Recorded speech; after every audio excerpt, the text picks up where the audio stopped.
ijambo ryawe rambwira neza ngo nituguma muri wowe amagambo yawe akaguma muri twe, dusaba icyo dushaka cyose tuzagihabwa. Turi muri wowe mwami kandi tuzaguma muri wowe papa. Turagusabye ngo urebe ibiri mu mitima yacu maze usubize ubwoko bwawe. Tugire ibambe papa, utwubake, utwungure, utumenyeshe iby'ejo hazaza. Ibituremerera urabizi, by'imitima yacu yifuza urabizi, ibyo dukeneye urabizi kuruta undi muntu uwo ari we wese papa. Rero mwami ngwino ukore ku mutima wa buri muntu wese witabiriye uyu munsi, mukoreho usubize icyifuzo kiri ku mutima we, mugire neza papa, akubone uyu munsi kandi ataha ava hano papa amenye neza ko kugukunda, kukumenya, kuza mu byawe nta gihombo na kimwe kirimo. Twibuke kubw'uyu munsi.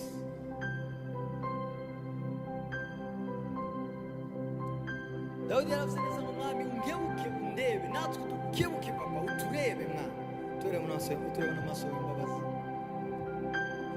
kugira ngo uyu munsi aya materaniro no fellowship tugire hano izaba amateka kuri twebwe kandi atazibagirana. Ndagushimira Bwana,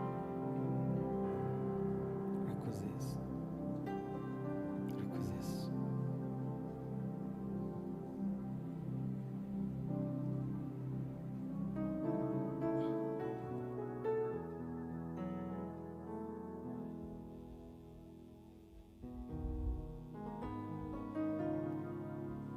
Ndagukunda Yesu.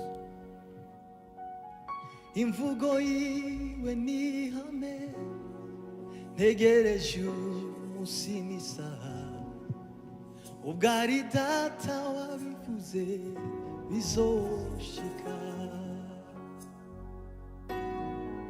N'umugabo w'umunyakuri, ibihamya birahari, iyo yuguruye nawe ushobora kugara.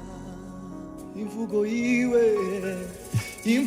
yiwe ni ihame, ntegereje umunsi n'isaha, ubwo ari data wabivuze bizoshika.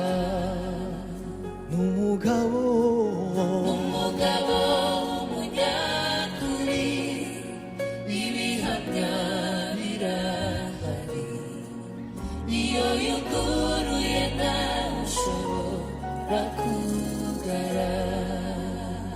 Ana iyo wuguruye nta muntu n'umwe ushobora kugara, iyo wakinze nta n'umwe ushobora gukingura.